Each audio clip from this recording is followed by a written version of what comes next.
Sir, MCC म्हणजे exactly काय? MCC म्हणजे सेंट्रलाइज काउन्सिलिंग. हं, हं. म्हणजे हे ऑल इंडियाच्या स्टुडंटसाठी असलेलं हे काउन्सिलिंग आहे, त्याला म्हणतात एमसीसी. कोणत्या स्टुडंट्सने एमसीसीची काउन्सिलिंग अप्लाय करायला हवी? एमसीसी मध्ये कोणत्या स्टुडंटने काउन्सिलिंग जॉईन करायला हवी, हं, हं. तर हा खूप महत्वाचा प्रश्न आहे.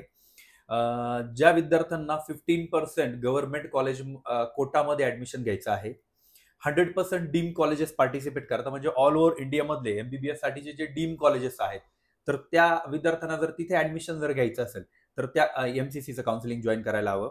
त्यानंतर ज्या विद्यार्थ्यांना हायेस्ट रँकिंग आहे, जे विद्यार्थी नियर आसपास आहेत की एम्स कॉलेज त्यांना भेटू शकतं, तर त्या विद्यार्थ्यांनी एम्सचं काउन्सिलिंग करायला हवं.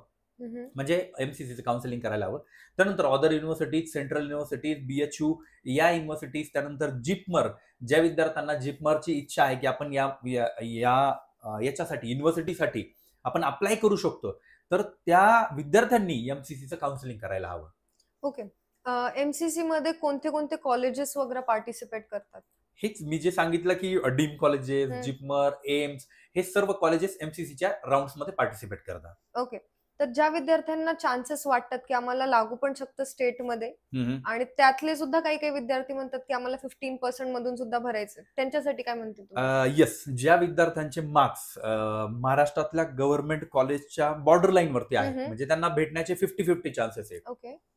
त्या विद्यार्थ्यांनी नक्कीच ऑल इंडिया गव्हर्नमेंट कॉलेजचं जे एमसीसीचं जे काउन्सिलिंग आहे, तर ते काउन्सिलिंग जॉईन करायला हवं. त्याच्या मागचं रिझन असं की त्या विद्यार्थ्यांना ऑल ओव्हर इंडिया मधल्या ज्या सीट्स आहेत त्यामध्ये पार्टिसिपेट करता येतं. ओके. इफ त्यांना महाराष्ट्रात जर नंबर जर नाही लागला, तर त्यांच्याकडे बॅकअप ऑप्शन म्हणून 15% ऑल इंडियाचा कोटा असतो. तर त्या विद्यार्थ्यांनी नक्कीच ऑल इंडिया कोटामध्ये अप्लाय करायला हवं. तर सर, डीम कॉलेजेसमध्ये कोणत्या-कोणत्या स्टुडंट्सने पार्टिसिपेट करायला हवं किंवा किती मार्क्स वगैरे हवेत त्यांना? बघ, डीम कॉलेजेस हे टोटली प्रायव्हेट कॉलेजेस आहेत. हं, हं. इथे कुठल्याही प्रकारची कॅटेगरी बेनिफिट्स, कुठलीही प्रकारची कॅटेगरी अलाउड होत नाही. तिथे विद्यार्थ्यांना कुठलीही फीस सवलत भेटत नाही. ओके. हे कॉलेजेस ऑल ओव्हर इंडियामध्ये सिच्युएटेड आहेत, बरोबर.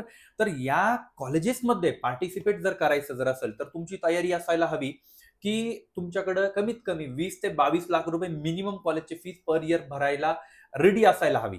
म्हणजे ओके. तुमचं बजेट कमीत कमी 1 ते 1.5 कोटी रुपये असायला हवं. हं. तरच त्या विद्यार्थ्यांनी डीम कॉलेजमध्ये पार्टिसिपेट करावं.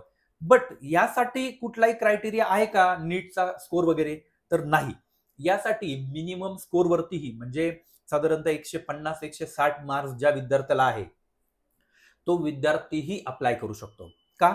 तर त्या विद्यार्थ्याला कमीत कमी 25 लाख रुपये पर इयरचं कॉलेज, डीम कॉलेज भेटू शकतं. आणि तो विद्यार्थी नॉर्मली त्याचं एमबीबीएस जसे गव्हर्नमेंट कॉलेजवाले कम्प्लीट करतात तसं कम्प्लीट करतो. बस डीम कॉलेजेसमध्ये फीस हायेस्ट लागतात. ओके. आता या. जसं तुम्ही म्हटले, की काहीच फीसची सवलत नाही मिळत. बट हम्म. मी खूप साऱ्या पेरेंट्सचं असं ऐकलेलं आहे, की ते म्हणतात, की त्यांना तिथे जाऊन त्यांच्या फीसमध्ये काही इन्क्रिमेंट किंवा मग सवलत वगैरे मिळू शकते. हो, काही ठिकाणी स्टेट गव्हर्नमेंटच्या स्कीम्स आहेत. हं, हं. जसं काही स्कॉलरशिप अवेलेबल आहेत, जसं Rajshri Shahu Maharaj scholarship in Maharashtra. Okay. तर या स्कॉलरशिपद्वारे काही विद्यार्थ्यांना आतापर्यंत 2 ते 3 लाख रुपये पर इयर रिटर्नही भेटलेले आहे, डीम कॉलेजमध्ये ऍडमिशन असतानाही. ओके. तर ही रियालिटी आहे. बट काही कॉलेजेसमध्ये महाराष्ट्रामध्ये 7% इन्क्रीमेंट एव्हरी इयर. ओके. म्हणजे पहिल्या वर्षी जर कॉलेजची फीस 25 लाख असेल, तर दुसऱ्या वर्षी कॉलेजची फीस ही 25 लॅक्स प्लस 7% इन्क्रीमेंट फीस ही भरावी लागते. हं. अशा प्रकारच्या फीजही काही कॉलेजेसमध्ये आहेत. त्यानंतर पर इयर 7% इन्क्रीमेंट वालेही कॉलेजेस आहेत. काही ठिकाणी फीज फिक्स आहेत. जसं तुम्ही साऊथ इंडियामध्ये जर जाताय, तर तिकडे कॉलेजेसची फीस पूर्ण 5 वर्षाची भरायची असते.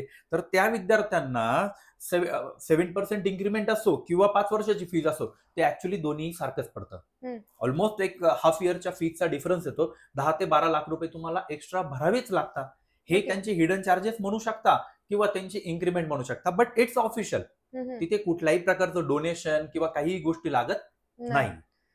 सर, आता आपण डीम कॉलेजेस बद्दल म्हटलोच आहोत. तर हं. त्याच्यामध्ये एनआरआय कोटा म्हणून सुद्धा काही असतं का? किंवा त्याचे काय क्रायटेरियाज आहेत? येस, एनआरआय कोटा म्हणूनही एक कोटा सेपरेट ठेवलेला आहे. तर तो कोणासाठी? हं. तर तो आहे जे विद्यार्थी बाहेर आहेत, जसं तुम्ही दुबई म्हणा किंवा दुसऱ्या देशामध्ये राहत आहे, पण त्यांनी नीटची एक्झाम दिली आहे. ओके. त्यांच्या पॅरेंट्सला वाटतंय की आपला मुलगा इंडियातच शिकला पाहिजे.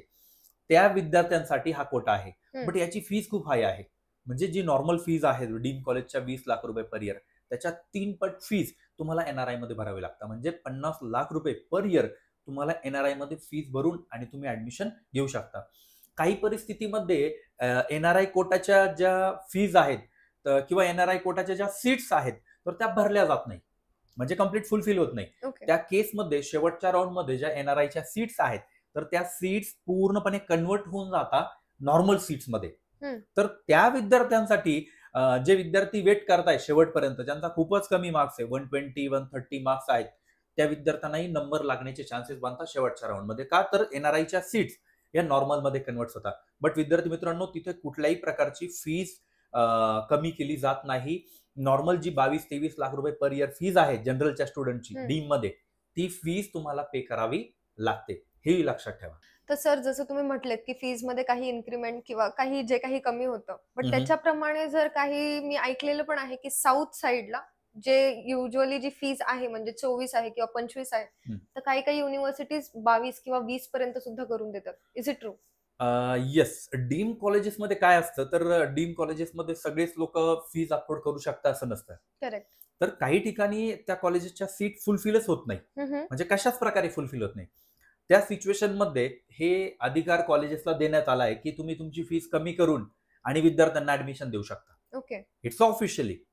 त्याचा GR ऑफिशियली निघतो की आम्ही ज्या विद्यार्थ्यांना 25 लाख पर इयर फीज होती बट आमच्याकडे सीट्स फुलफिल झाले नाहीत म्हणून आम्ही त्या विद्यार्थ्यांना 20 लाख रुपये पर इयर मध्ये ऍडमिशन देतोय, असा प्रॉपरली अग्रीमेंट बनवून आणि विद्यार्थ्याला ऍडमिशन दिलं जातं. बट हे साऊथ इंडियामध्ये सगळ्यात जास्त बघितलं जातं. त्याच्या मागचं रिझन असं की तिकडे डीम कॉलेजेस खूप जास्त आहे म्हणून तिकडे विद्यार्थ्यांना हा एक चान्स बनतो. पण त्याचं कन्फर्म दरवर्षी होईलच असं नाही आहे. कधी कधी सीट फुल होत नाही, बट कधी कधी पूर्ण सीट फुल होत आहे. बट मागच्या 2 वर्षापासून कंपल्सरी डीमच्या पूर्ण सीट फुलफिल होत आहे. सो त्यामुळे आता काही हा असला काही चान्सेस बनू शकत नाहीये. तर सर, जसं आता MCC चे काउन्सिलिंग स्टार्ट झालीच आहे ऑलरेडी, तर त्याच्यामध्ये कोणते कोणते कोर्सेस वाले स्टुडंट्सने अप्लाय करायला हवं? बघ, MCC मध्ये 2च प्रकारचे कोर्सेस कव्हर केले जातात. ते म्हणजे MBBS आणि BDS. ओके. त्यानंतर एक दुसरी काउन्सिलिंग असते ती म्हणजे AA-CCC. AA-CCC मध्ये BMS आणि BHMS ऑल ओव्हर इंडिया मधले मुलं पार्टिसिपेट करू शकतात. तर तिच्याबद्दल आपण एक सेपरेट व्हिडिओ बनवणारच आहोत. येस. ओके. नक्की सर. धन्यवाद.